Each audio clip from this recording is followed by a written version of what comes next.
One, two, three. Hello everyone and welcome back. I hope you're doing well. I'm doing quite well myself. This is Dream Daddy for those of you who do not know me. And kind of messed up my intro there, but this is Dream Daddy for those who do not know. And for those who do not know me, my name is Daddy or Delphron. For those who do, welcome back to the series. So today we are doing Robert's third date and end. So let's go ahead and message him. Sure, I want to commit to Robert. You guys are pretty excited about it, so let's go ahead and see what happens. I haven't spoken to Robert since that night we drove out to his thinking spot. He seemed unusually somber then. Like, more so than the usual amount of somber than Robert is, which is already a lot. I've been thinking about him and I hope he's okay, but I've been doing a little reluctant to reach out to him. Delphron, hey Delphron, guess who's getting the drink on tonight? Take a look at my messages, there's a flurry of them from Robert. Oh, it's us? Okay, so... Let's go, yeah, dude. Type back to Robert. Alright, boy, tonight we ride. Not that I appreciate it, but this is the first time that Robert's given me more than an hour's warning before hanging out. Amanda! Amanda pops her head into the hallway, music I don't recognize bearing from her room. What's up? I'm hanging out with Robert here tonight. Okay, cool. Robert, who's my friend. I have friends. I'm happy for you. Dad? People enjoy my company, Amanda. Dad, I'm happy for your continued development as a human being. What are you listening to? Sad stuff. What would Grandma think? No, the language. Oh, I think she'd hate that. Just probably lighten up a bit for Grandma. I think we read through this part already. I put on my going out coat and walk over to Jim and Kin's. I spot Robert leaning against a brick wall smoking a cigarette. As I get closer I realize that he looks a little different. Cleaner, I guess. It actually seems like he combed his hair and his clothes are less wrinkled than usual. Hey! Hey. You take a shower just for me? I'm working on my relationship with existence. We both stand there for a second and don't say anything. Robert finishes his cigarette and abruptly goes inside. I follow him. By the time I get inside, Robert's already at the bar ordering 2 whiskeys. I spot a booth in the back and claim it for us. Robert slides in and hands me a glass. To you? Here's to your continued existence. We clink whiskeys and I watch him sip his, rather than his traditional approach of signing whiskeys back as possible. So what's the plan for the night? Hit some other bars, maybe grab some pizza. Think that'll kill some time before we go burn down the old abandoned house in the barn, in the woods. It's definitely not as fun as if it's abandoned. Mary pops over the back of the booth, a glass of wine in her hand. She punches Robert in the shoulder. Where's my phone call? Sorry. Figured you were busy sinking your teeth into some poor sap. I am. He's right here. Look around the booth to see a guy sitting across from her. He waves meekly. Come on. You replacing me with a new kid? Mary, I can never replace you, whether I wanted to or not. That's kind of cute, I guess. Mary leaves her boot and slides in next to Robert. The guy she's sitting with looks mildly relieved. She eyes Robert clean pressed clothes up and down suspiciously. What? Do you got a court date coming up? He'd never convince the jury. He would have had to shave first. Oh, he liked that. Seriously though, what's up with you? Robert stares down at his ring, suddenly looking serious. It's Pappy. Doctor says it's scurrilous to deliver. I told the old bag of bones to quit it with the sauce, but he's all I've ever known, especially since Ma's gone. That's why I invited you out tonight. Just didn't want to be alone. Oh, come on. Delphron, don't be in, eh? You know the thing Robert doesn't joke around about his Pappy? Whoops. They're giving him 2 months. Gotta have him straight out of his affairs. Robert, I'm so sorry. Robert takes a long look at his whiskey, eyeing it in the dim glow of the bar's lights. Look at his life, then look at mine. Now history is just doomed to repeat itself. Oh my god. I'm just kidding. He's retired with his new girlfriend in Alpacuco. They watch the sunset every night. Probably screws like donkeys. Wait, aren't Robert's one who screw a lot? Oh, sorry. Didn't realize you were an expert on which animals. Come on. Please stop saying the word. Robert finishes his drink and slides away from him. He gets up out of the booth. Me and Delphron are gonna hit the bricks. You coming with? Mary casts one glass of the sad chap she's been hunting and downs the rest of her wine in one gulp. This place is dead anyway. Hey. We exit the bar and find a typically empty street filled with a small crowd of people. At the front is a guy who really typical attitude and bad posture. He carries a lantern that shines up his face for dramatic effect. What's going on? Looks like one of those walk-wing ghost tours. They do that in part of this town all the time. I've always wanted to do one of those. You know, all the stories are fake, right? Pretty much all my stories are fake. This is research. Rob makes a beeline towards the back of the group. He turns around when he notices that I'm not following him. Oh, come on. We can't just crash it, can we? Don't be such a square, Delphron. Just act like you belong. Robert slides up to the tour group, utterly falling a step behind him. Well, here goes nothing. Hey! It was in this place in 1694 that the most infamous witch trials were held. To date, we do not know if people were burned at stake were actually witches, but reported that their ghosts still haunt this hapless dive bar to this very day. It was actually 1692. What? And the site was over by the coffee shop down the road. I'm sorry, who are you? Daniel McSturgis, ghost historian. And this is my colleague, Dr. 80s reference? Oh, he liked that! Dr. Loomis, paranormal investigator extraordinaire, retrieving America's most haunted locations to research for our new book. You may have seen our ghost cameo in Paranormal House Hunters Extreme Edition. A couple of people in the group start nodding. Man, Robert's good at this. Are you guys part of the group? I didn't remember seeing you in the first stop. We like to keep a low profile. Easy to catch ghosts that way. Oh. They've definitely been here, been standing next to him the whole time. Mary, you're hilarious. Thank you, random lady who I do not know. As I was saying, the epicenter of paranormal activity can be found at the coffee spoon over there. The man who runs it has been plagued by hauntings since he signed the lease. Damn, never driven him mad. But whatever you want to say is cool, I guess. It's your tour. Oh. Man, didn't know that about Matt. Wait, Robert's making this up. The rest of the tour goes listening intently to Robert's every word. I think the tour guide can actually tell he's losing the group. He seems to be getting flustered. Alright. Thank you for your contribution and knowledge, Mr. Sir Gorgeous. Let's move on to the next haunted location. Mary and I follow the group down the street. That tour guide's shirt is cool. Yeah, everyone in the group gets one if we make it to the final location. I turn to Robert and grab him by the shoulders. I need that shirt. Well, guess we're in this for the long haul then. Just follow my lead. Don't arouse too much suspicion and we'll have cool ghost shirts in no time. Alright. A group arrives at an old decrepit colonial style house. Quick pause in the tour. My name is Quinn and most people on the ghost tour circuit call me Tour Master Quinn. I'm DJ, trivia master and part-time actor. I do private ghost hunting events, birthday parties, MC, bar mitzvahs and professional traditional vaudevillian mime work. Tour Master Quinn gives out headshots to all of us. His resume is on the back. Stage combat experience. Anyway, here's a little bit of history for you. This is home of known American author Dorothy Pembridge, whose prose was widely popular in the late 19th century. It was the attic of this very home where she wrote such classes as The Diaries of Victoria Mistress, Lady Fitzwilliam's The Courtship, and The Ghost of Sea Captain Rangel Barclay. She unfortunately died of consumption shortly after the turn of the century, but several people have reported that on some nights you can see a light from the attic where the ghost of Miss Pembridge continues to work on her bestseller. I guess you could say she was consumed by her work. No reaction from the crowd. This guy needs to work on his dad jokes. Actually, consumption is a popular cover-up. The little known fact is that it was a murder-suicide. Alright. I'm pretty sure she died of consumption. Sure. And we definitely didn't hire Stanley Kubrick to elaborately fake the moon landing. That's the watered-down centered version they teach you in school. But if you can't handle the real story or understand, it's not for the faint of heart. Can we? I think everyone would much rather hear what this world-renowned ghost historian has to say, right everybody? The group members in agreement. This is a topic we cover extensively in our book. Dr. Loomis, would you care to tell the story?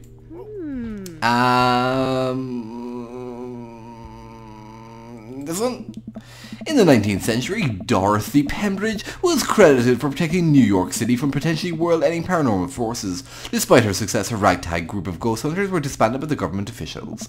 However, after learning that the ghost of Vigo the Capitan has taken an interest in her son, her and her ghost-busting friends launched a mission to defeat the ghost and once again save New York City. Hey, isn't that the plot too? Nope, it's not. The tour guide sees himself to take back the group and some razzle-dazzle.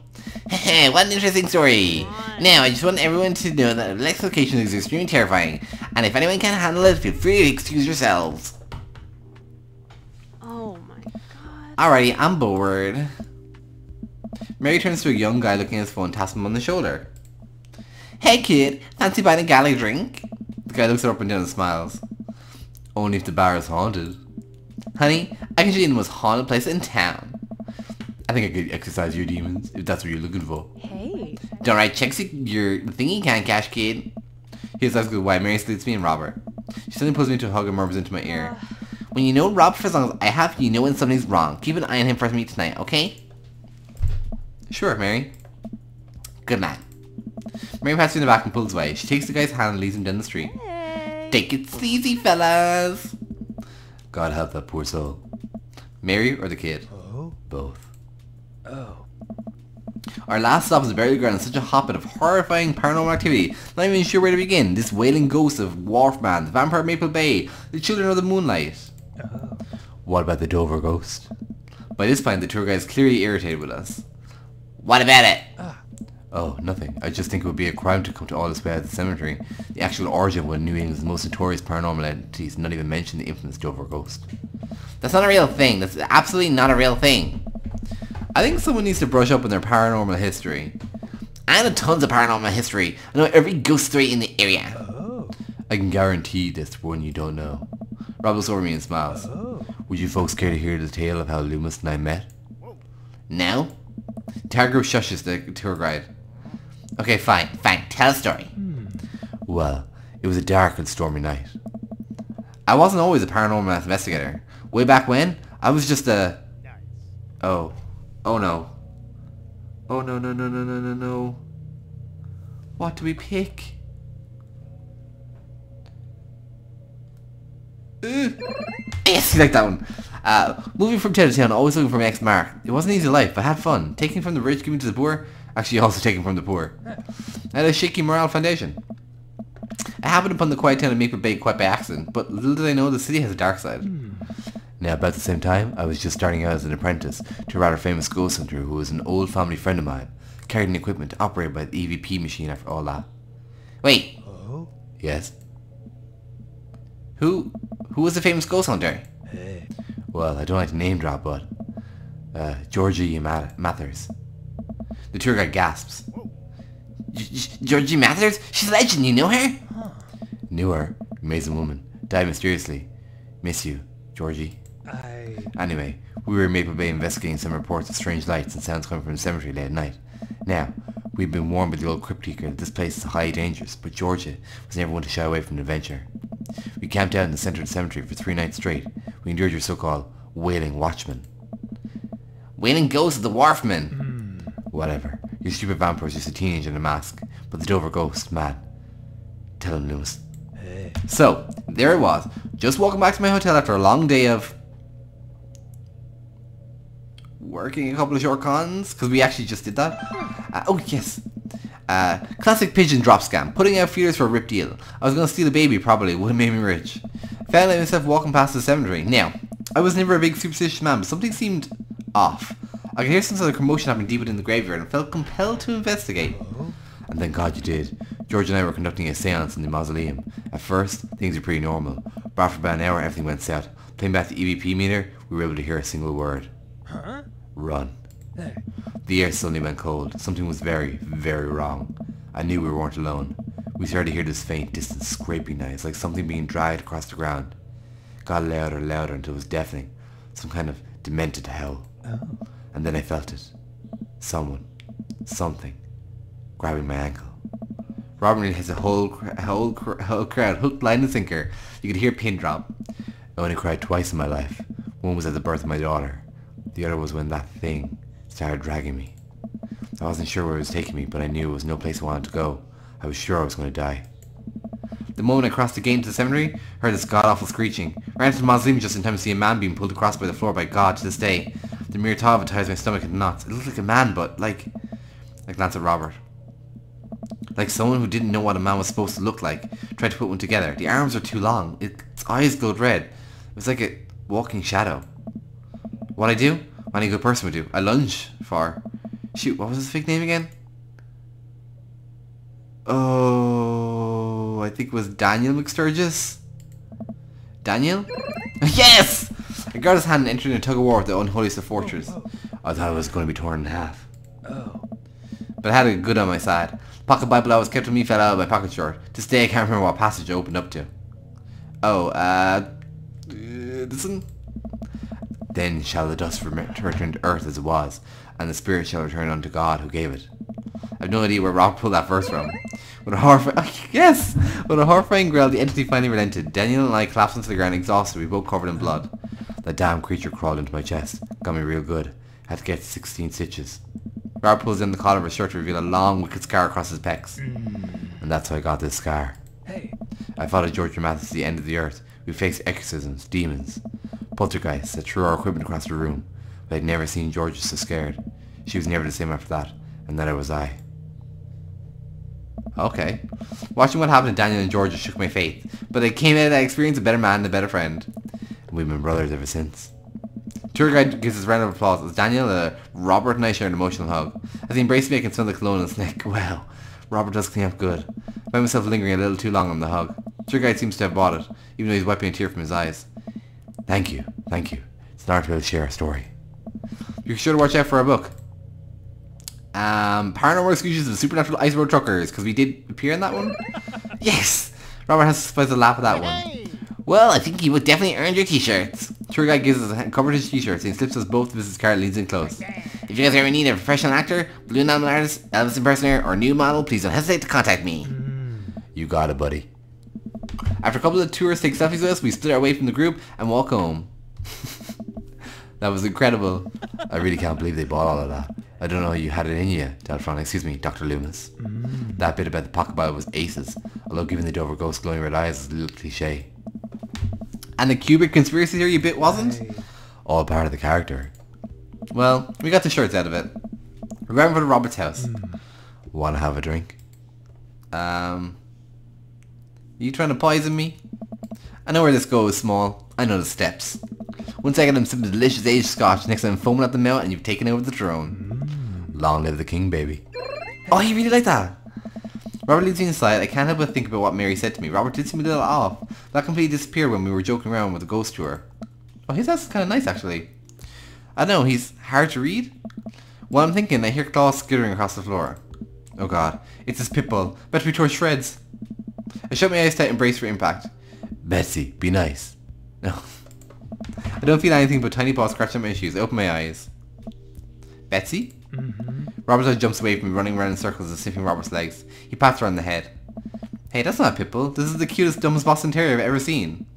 Betsy, you're not a pit bull? And you weren't taken by the Dover ghost? Betsy's made of tougher stuff than that, ain't you, girl? Betsy rolls over some well-deserved belly rubs. I just keep a picture of a large pit bull in my wobble in case of emergencies. Comedic emergencies. We make our way to Robert's living room. For a quiet man with arguably the oldest pickup that can legally drive, this place is amazing. There are sleek modern appliances throughout the room with big flat TV screen mounted on the wall.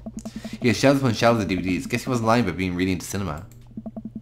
He pours us both glasses of whiskies from a well-stocked bar in the corner while Betsy curls up on a pile of cushions. So, how did you really get that scar? And don't tell me you got it fishing from Alaskan king crabs in the Bering Sea or something. You train me too well. Robert laughs and takes a sip of his drink. My daughter and I were riding bikes. I hit a rock, flew over the handlebars, then we went to hospital, and that's it. Hey. Not a very interesting story. Never heard you talk about your daughter. Well, I have one. That's her. He points out a picture on the wall of a very serious little girl with dark eyes. Yep, that's definitely Robert's daughter. How old is she? 25, 26, not too sure.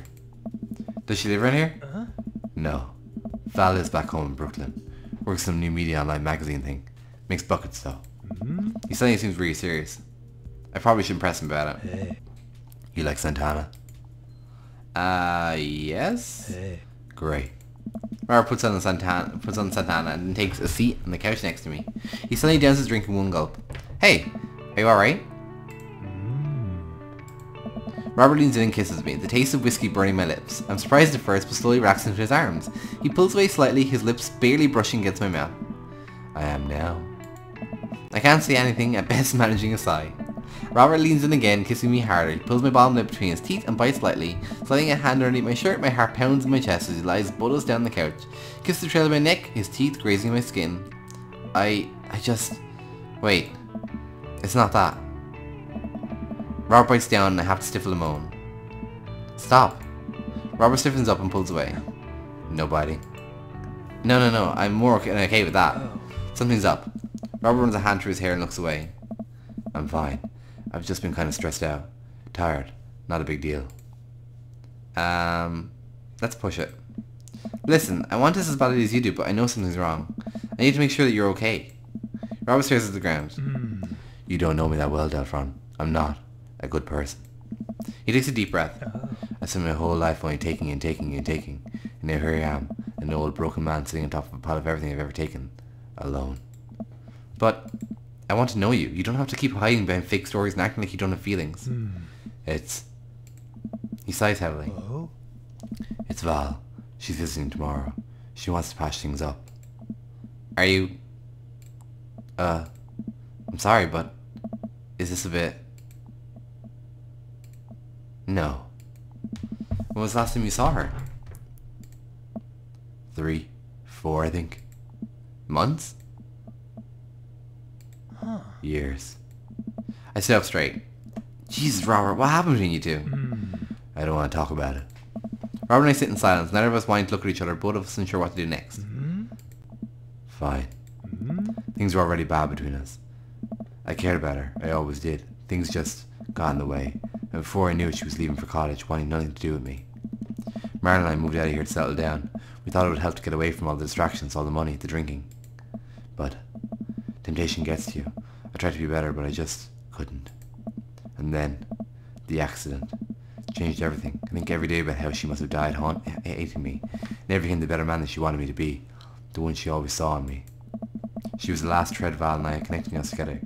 I didn't know that when I lost my wife, I was going to lose my daughter too. Robert, I spent so much time chasing after things I thought were only going to make me happy. That ruined my only real chance at happiness. Now my wife is dead and my daughter hates me. And then I convinced myself that this, he's just evading in my direction, was going to make me happy. Why do I even try anymore? I'm so sorry, I know how hard it is too. No, you don't. How could you possibly know how this feels? You did everything right. Your daughter loves you. You're a good person. I was a terrible husband, and I'm an even worse father. I have no idea why she's even bothering to contact me now. I'm broken. I shouldn't even go. Robert puts his head in his hands. I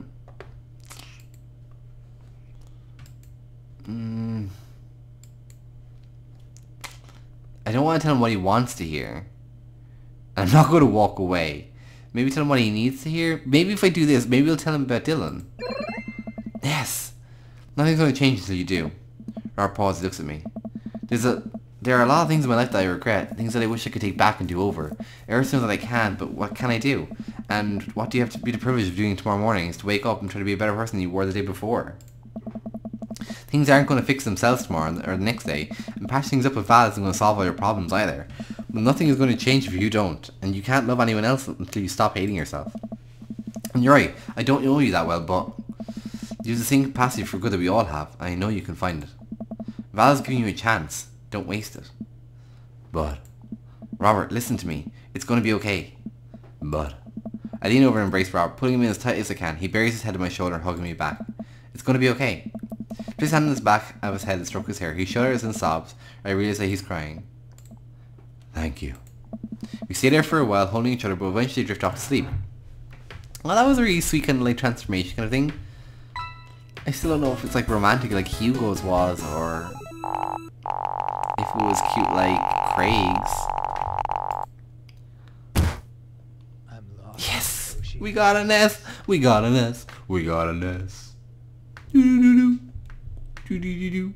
So now we can kind of skip forward again to the very end and see what Robert is going to say to us.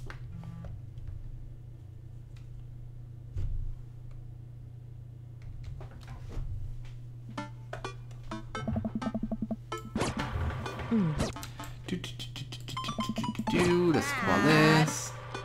Yeah. Oh.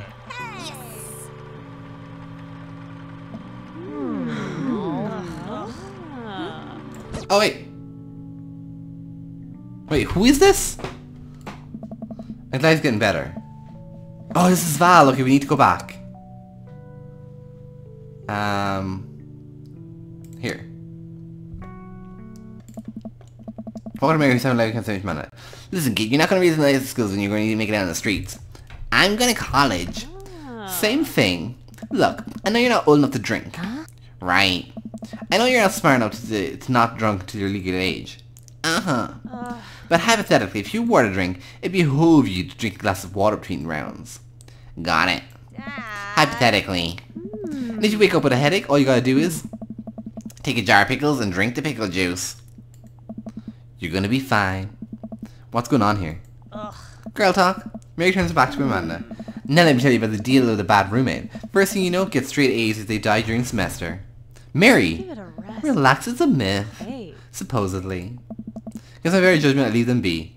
I don't think I recognize that girl by the snack table. I should go say hello. Hi, I don't think we've met. Oh, we met. Years ago. And I'm here for my revenge. You're Robert's kid, aren't you? Spot on. Guess that makes you Delphron, huh? She's actually quite, like, beautiful for the daughter that I thought in the picture I thought it was someone Amanda's age. Yeah, it's quite nice to meet you. I'm glad Robert brought you along. He promised me there would be free food, so it's kind of hard to pass up. And, look, I don't know you, but can I get real for you a sec? My old man's a real close book, you know? Me and him, we got a long way to go. You don't erase decades of neglect in a week, but you sure can get tired of staying angry about it. That kind of bitterness, it poisons you. I think I'm too young for that. Anyway, lately he's been better. A lot better. And between him shaving for once and how much he talks about you, I get the feeling you have something to do with it. So, thanks. Robert means a lot to me. I'm glad he's getting better. Just keep an eye on him while I'm not around, okay? Or else. What? I'm kidding. Or am I? I don't know why I'm like this. I think it runs in the family. Man trots up to the conversation. Hey, I love your necklace. And your hair. And just, geez, your whole vibe is cool. Thanks. I like your jacket. My girlfriend collects pins too. Oh, this is my daughter Amanda. Amanda, this is Robert's daughter Val. Nice meeting you. I heard you're a photographer. Aspiring photographer? I'm going to school for it. You take pictures? Yes. Then you're a photographer. Welcome to the biz. Val hands Amanda a business card. If you're ever looking for internships, shoot me an email. Anyway, need to go make friends with that woman over there who loves dual-wielding wine glasses. Catch you later. Val walks away. She's so cool, she gave me her business card. She touched my hand. Congrats, you just networked for the first time. I'm a regular business lady now. Quarterly projections, stock market synergy. And while you're making a fortune as a businesswoman, I gotta keep this party going. Catch you around, Pops. Okay, let's skip all this. Thank you, Craig. Sorry we couldn't go out with you. And Joseph, like, you should, like, just leave. Hey, Hugo. Hey, Matt. Hey, Damien. Thank you very much. Thank you very, very, very, very much. There we go. Pew pew! I take a seat next to Robert as the last guests make their way out of the party. Hey. Hey. Robert just evaded to the snack table. Good stuff. Yep. So, had a chance to talk to Val. She physically threatened you? Yeah? That's my girl. She said you've been doing better. Trying to work on the vices. I also showered today. We sit in silence for a moment. You know, every day for me is a battle against my own self-destructive habits. But, lately, it's gone a little easier. Thanks for taking some time sensing to me. It's hard to get things through my thick skull sometimes, but why so then it actually helped. I'm glad. I like you, Delphron. I like you a lot. I haven't felt this way about someone in a long time.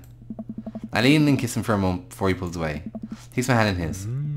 You're special to me. But I have some stuff I need to work on emotionally before I can get into anything romantic with you. You deserve better than who I am right now. I need to be on my own for a bit. Figure some things out. Of course. I think what you need right now is a friend, and I'm very happy to be that there for you. Thank you. That means a lot to me. And if you're ever ready for that more than that, you know where to find me. Let's go sometimes. I would love that. Put my head in his shoulder and watch the sun slowly dip before the horizon together. I'm disappointed. I thought we'd end up together with Robert, and not just like his friend.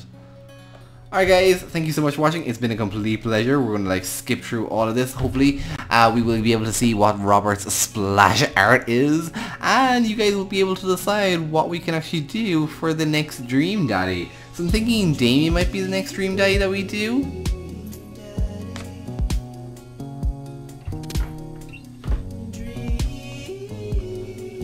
Oh wow.